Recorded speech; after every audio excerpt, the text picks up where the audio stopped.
Welcome to the Old Time Radio Westerns. I'm your host, Andrew Rhynes, and let's get into this episode. This episode is going to be The Lone Ranger. Original air dates June 16th, 1943. On this episode, when Sam, the stagecoach driver, is shot by a gunman of a rival stage line, young Jerry is the only one who can ride the stagecoach all the way through. Title of this episode is The Leather Popper. Hope you enjoy, and again, thanks for listening.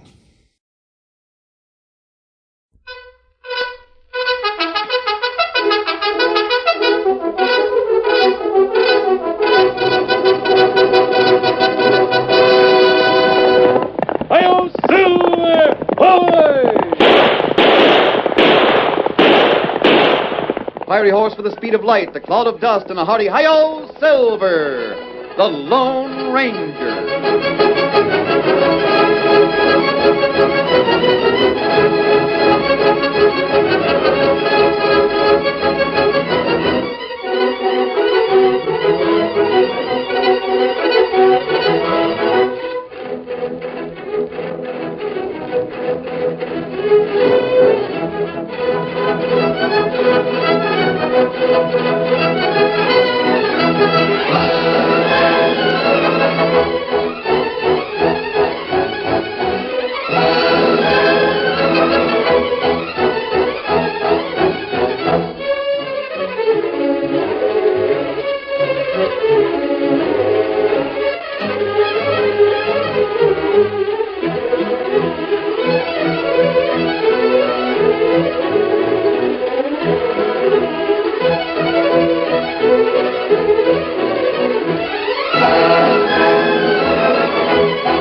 With his faithful Indian companion, Tonto, the masked rider of the plains led the fight for law and order in the early western United States. The stories of his strength and courage, his daring and resourcefulness have come down to us through the generations. And nowhere in the pages of history can one find a greater champion of justice. Return with us now to those thrilling days of yesteryear. From out of the past come the thundering hoofbeats of the great horse Silver. The Lone Ranger rides again. Home, Silver! Faster, big fellow, faster! Home, Silver! Away!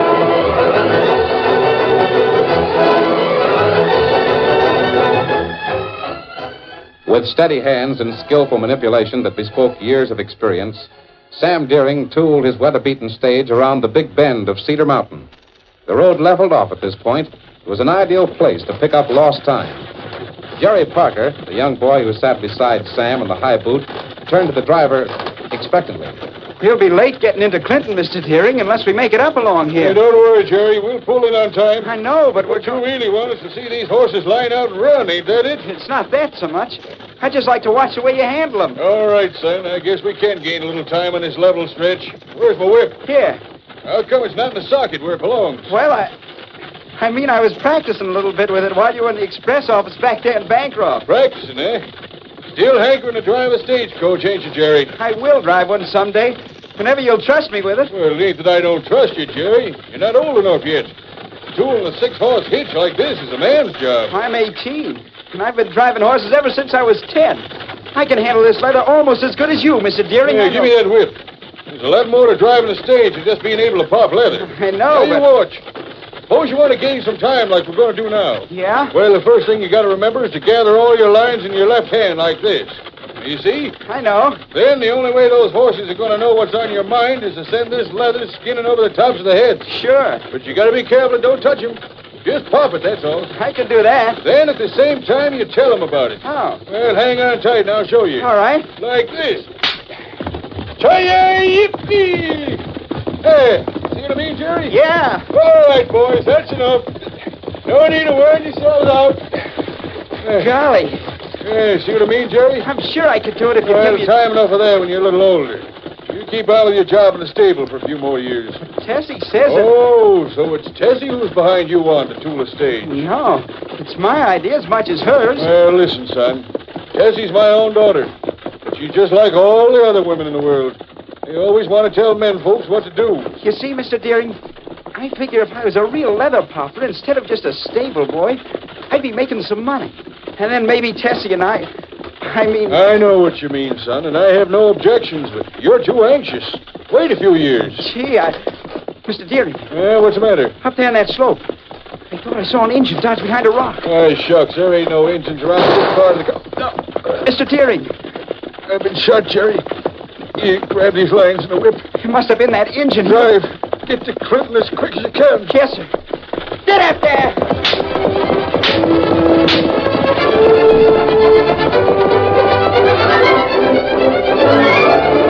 Here comes old Sam. Say, he's really pushing them critters. Why, that ain't Sam on the booth. It's the kid, Jerry Parker. First time I've ever seen Deering let a kid handle his rate. Oh, ho there! Ho, boys! Ho out there! Ho!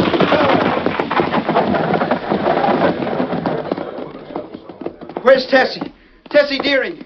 I'm so glad to see you driving, Jerry. I didn't think Dad would... Dad? What's wrong? He's hurt, Tessie. Hurt? Shot.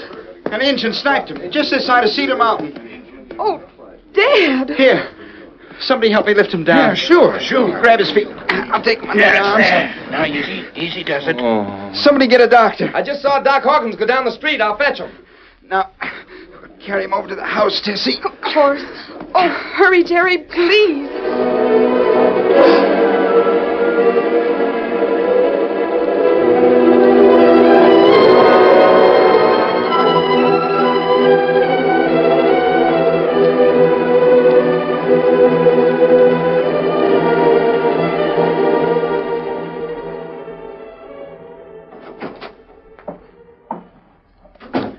What does the doctor say, Tessie?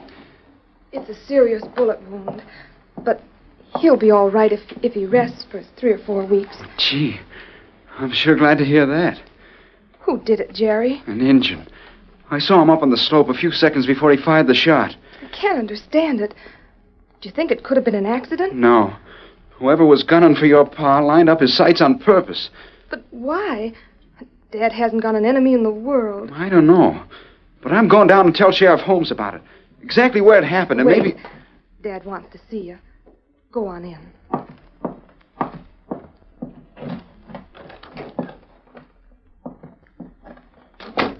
Hey, Jerry. Are you feeling any better, Mr. Deering? Oh, a little bit. Doc Hawkins took a slug out of my chest.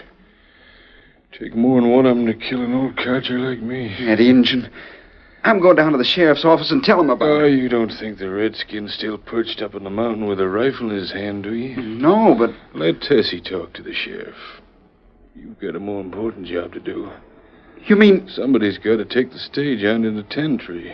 Gee. You're really going to let me take her in, Mr. Deering? Think you can handle it? Sure. I mean, I'll do my best. You're really not old enough to be popping leather, Jerry. There ain't another driver in town. I can do it. You've got to, son. If our stage ain't in 10 tree tonight to pick up half the mail, we lose our share of the government contract. I know. If it ain't delivered back in Bancroft by tomorrow afternoon, Ken Ordway will get the whole franchise. I can beat Ordway. Pinch Folsom's driving for him, and I know I can handle a team as good as Pinch can. Ordway's got a newer rig. And extra horses if he needs them. Ours are just as good. Maybe. What I want you to remember is this. There's a heap more to tooling the stage than just popping buckskin.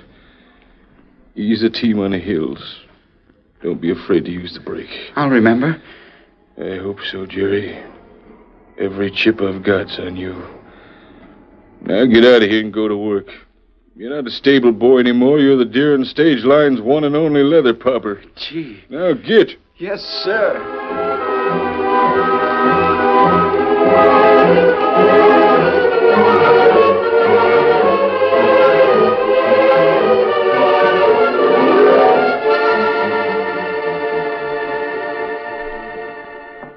While Jerry Parker was backing a fresh team into the traces for the run to 10 Tree, Kenneth Ordway, owner of the rival stage line, paced his office nervously.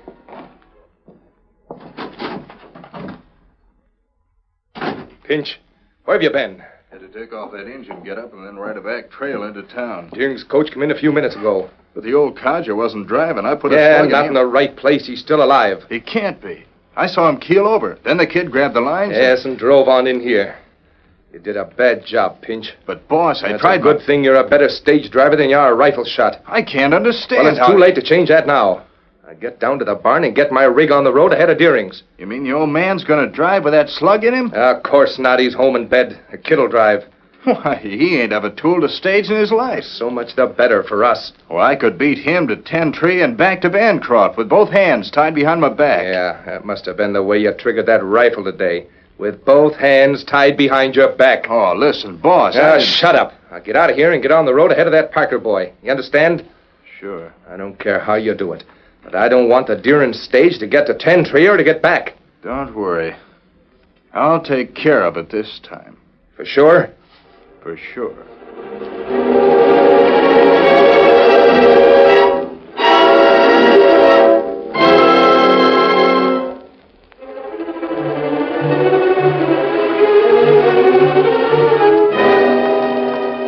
On a rocky trail that wound high above the main road through Bitter Creek Pass, the Lone Ranger, Tonto, and Dan Reed reined their horses to a halt. Golly, I don't see why they call this Bitter Creek. Haven't seen a drop of water since we rode into the canyon. This is the dry season, Dan. Most of the streams have dried up. Some of them have disappeared entirely. It seems funny to be riding along Bitter Creek Pass and not see any water. Maybe on floor a canyon creek flow enough for horses to get drink. It's a good idea, Tonto. Come on, Silver. Get him up, Scout. All right, Victor.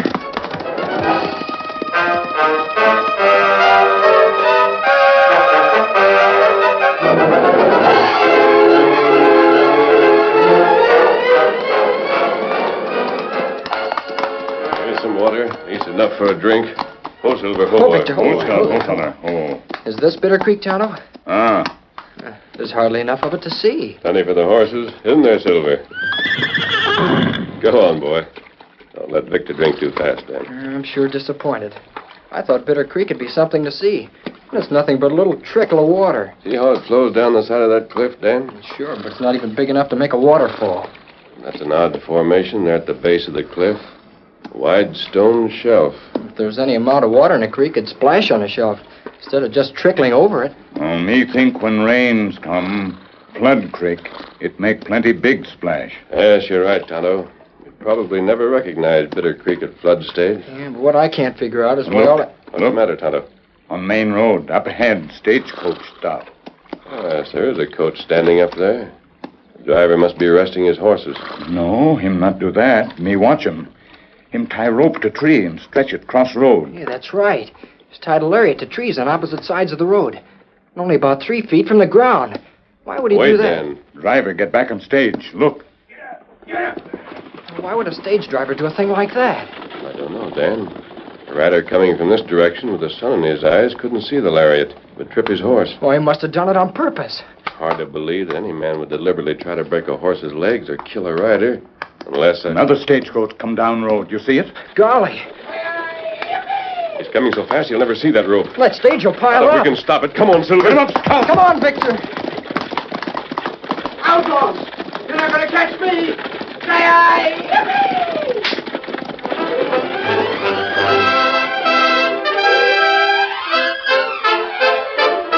The curtain falls on the first act of our Lone Ranger story.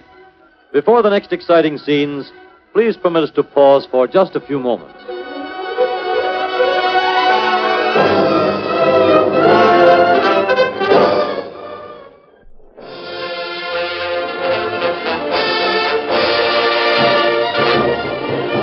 Now, to continue our story. As he rode abreast of the racing six-horse team and the careening stagecoach, the Lone Ranger realized he'd have to act quickly to save them from certain disaster. He shouted to Tonto and Dan. Tonto, try to reach the bridle of the lead team. Get him up, Scout. Dan, stay behind Tonto. Sure. Try to get up on the boot if this boy... I haven't got a gun, but no outlaw's going to pull this stage down without a fight. Wait, pull up. There's a trap on the road ahead. You won't get me. Closer, Silver, closer. Now, steady, boy, while I... You think that There's a rope across the road. You'll pile up unless you stop now. Let go of me. Give me those lines. Ho, ho, ride that brake. I won't. I said ride it. Ho, boy, back. Ho, ho, ho, back up. Ho. Golly. Steady. We're almost on top of the rope. There. Can you see what he's talking about? A lariat stretched taut across the road. You put it there to wreck me. You think we would have ridden this hard to warn you if we wanted to wreck the coach? No, but you're masked. And that means outlaws. No, we're not outlaws. Use your pocket knife, Dan. Cut that lariat. Sure. And who strung the rope across there if you didn't? The driver of another stagecoach. He passed here just a few minutes ago. Stagecoach? Was it a Concord like this one, or a Fisher? A Fisher. You can tell by the way the wheel set out from the springs. Fisher? Then it was Ordway's coach. And Pinch Folsom must have been driving it. Who's Ordway and Pinch Folsom? Owner and driver of the other stage line between Tentree, Clinton, and Bancroft. Is there any reason why they should try to kill you and your team? Nothing, except with Mr. Deering sick and me out of the way. Ordway would get all the government mail contract instead of half of it. I see. How many other drivers work for Mr. Deering? None. I'm the only leather popper he's got. Evidently, Mr. Ordway is anxious for him to lose you. I guess so. If you're carrying government mail, you ought to have a guard ride with you on the coach. We can't afford it. I used to ride with Mr. Deering, besides take care of the horses in the stable. Now, what's your name, son? Jerry. Jerry Parker. Well, Jerry, you've just hired a guard. Hired a... What do you mean? Tonto. He'll ride with you into Tentree and back to Clinton. Gee, that'd be swell, but... But what? I don't own this stage, and Mr. Deering hasn't enough money to pay anybody to... Forget about the pay. We'll all be well paid if we can find some way to trap the men who tried to murder you. Climb up on the boot with Jerry, Tonto. Let me do it. What do you mean, trap them? How can we do that? I don't know yet. We'll have to see what happens. Gosh, I don't... You're carrying mail on the return trip, aren't you? I pick it up at the post office in Tentree. Good. All right, Jerry. You said you were a leather popper. Let me see you do it. Just watch me. All right, boys. Straighten out there. Get up.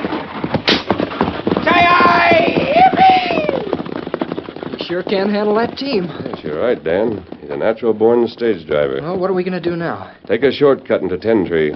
What do we do a scout? Oh, he'll follow us. Come on, Silver. Get up, Victor.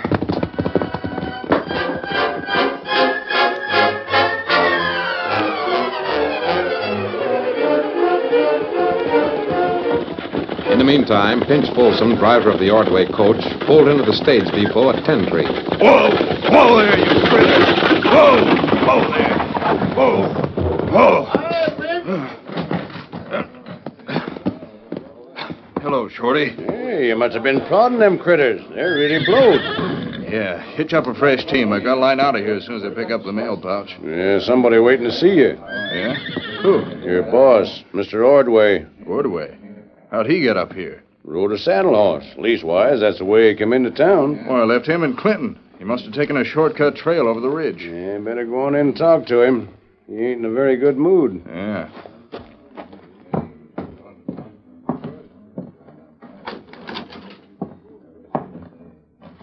Boss, I was sure surprised when Shorty told me that you what was... happened? How'd you make out?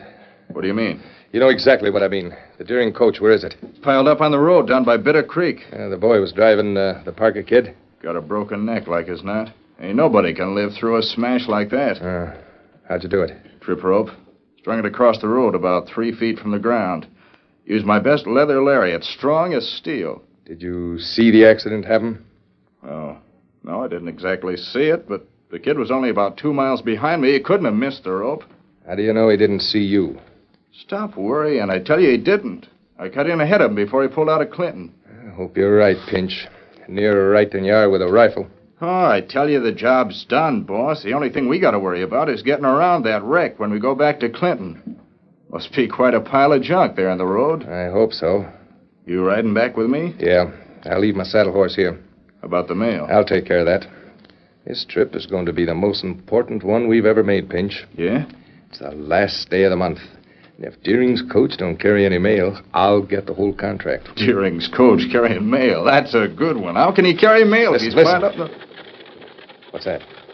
Must be one of the boys tooling the wagon. That's no wagon. It's a coach and a 6-horse hitch. Oh, boys, hold it! Hold it up! And look who's popping leather! Sam Deering's stable boy! So Deering's stage is piled up on the Bitter Creek Road, huh? I can't understand it. You can boss. understand this. Get out of here and hitch up your team. Sure. I'll go to the post office and pick up the mail pouch. Stop for me there. I still can't. You're wasting time. Move!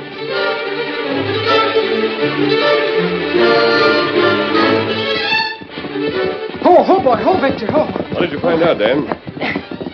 Gee, there sure is a lot of commotion in town.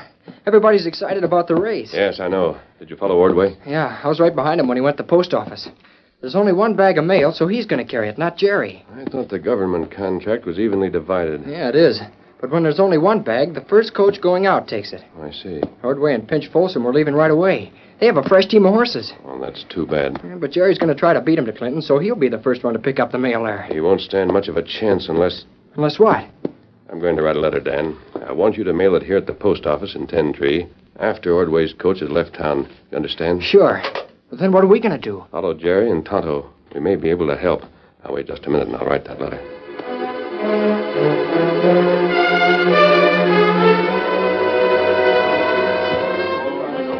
There it is, Mr. Ordway. That's all the mail. Thanks. I want all you folks here in 10 Tree to notice that the Ordway stage lines are keeping regular schedules. Fine. And we'll continue to do it, because we're carrying the United States mail. You ready, Pinch? All set, Mr. Ordway. Let her roll. Get up.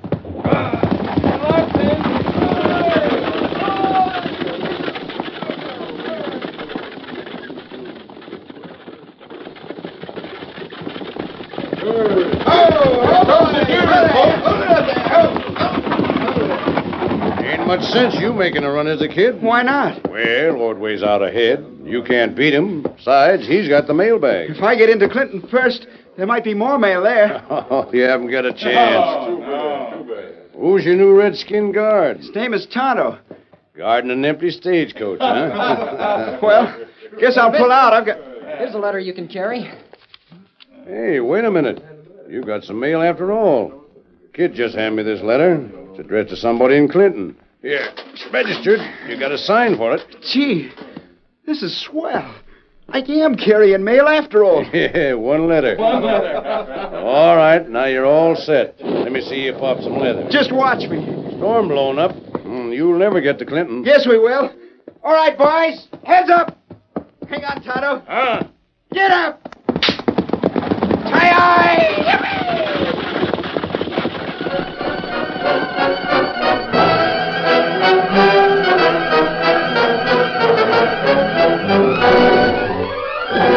Jerry Parker had been over the route from 10 Tree to Clinton many times. He knew what the storm threat meant. Stinging rain beat the faces of both him and the stoical Indian who sat beside him. The road became slippery, and he was forced to keep the reins taut to hold his 6-horse team in check. In the heavy downpour, there was no sign of the Ordway coach on the road ahead. Finally, he swung down Bitter Creek Pass and reached the floor of the canyon a few moments later. There, he met a new and even greater hazard. The creek was at flood stage. Ho, ho, boys. Ho there. Bitter Creek's flooded. Look at it. Getting deeper every minute. Oh, it's plenty bad. Not a chance in a million of fording it now. Must have happened within the last few minutes. Ordway's not here. Guess he got across. Gee, he's beat me after all. You wait. What do you mean? Listen, somebody come. Well, Jerry, you seem to have reached the end of the road. It's the end unless a 6-horse team and a stagecoach can swim. There's not much chance of that. Ordway was here ahead of me, so he got across. You can do the same thing if you can handle that team well enough. You mean try to ford the creek? There's another way to get across. No. No bridge for 10 miles. Look, see where the creek comes over that cliff into the bed of the canyon? Yeah? Golly, it's a regular waterfall now. How does that help? Back of that waterfall, Jerry, there's a stone shelf wide enough for you to drive this stage across to the other side. Are you sure? I'm sure of that. Are you sure you can hold the team in line? I'll try. If you'll go ahead, lead the way. All right. Come on, Dan. All right.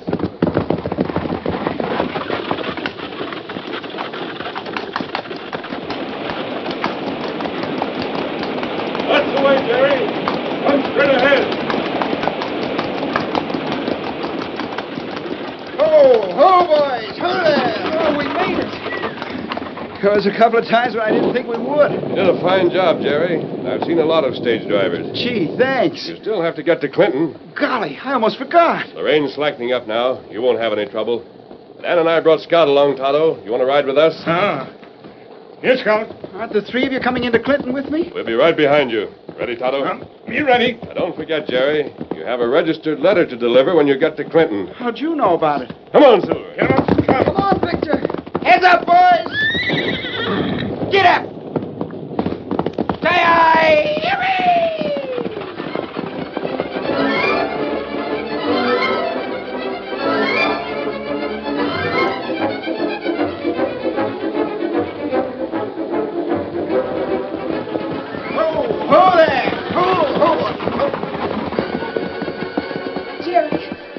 Jerry, Dad and I have been so worried.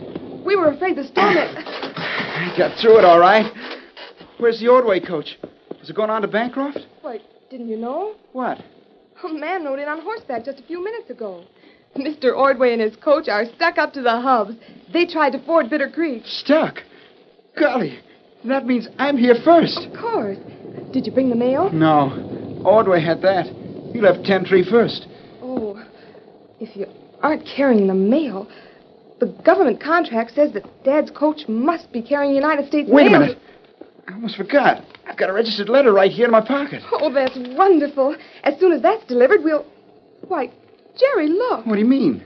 It's addressed to you. Gee, I never noticed that before. I put it into my pocket so Who's quick. it from? I don't know. Just a minute. Well, I'll be... Golly. What is it? Listen to this. Dear Jerry, there are plenty of ways to beat men who try to cheat you.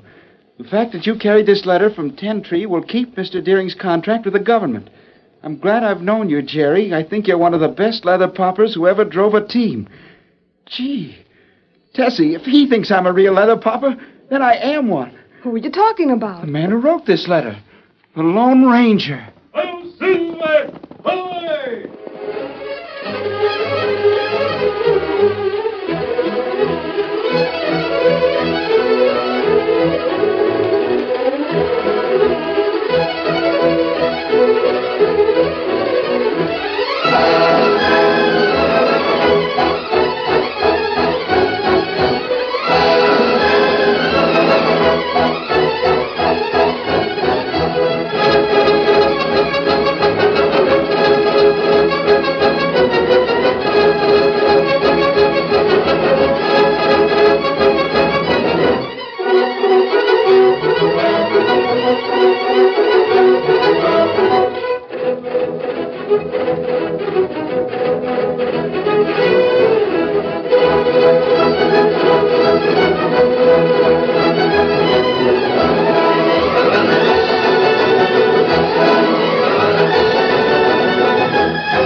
The story you have just heard is a copyrighted feature of the Lone Ranger Incorporated.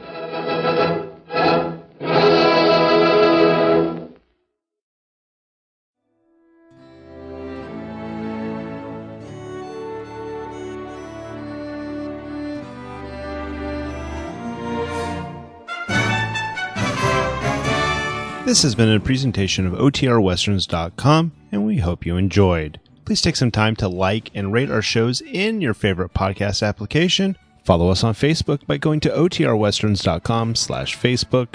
Join in the conversation by going to OTRWesterns.com/Discord. And don't forget to send us an email, podcast@OTRWesterns.com. This episode is copyright under the attribution, non-commercial, share alike copyright. For more information, go to OTRWesterns.com/copyright. Have a great day, and again, thanks for listening.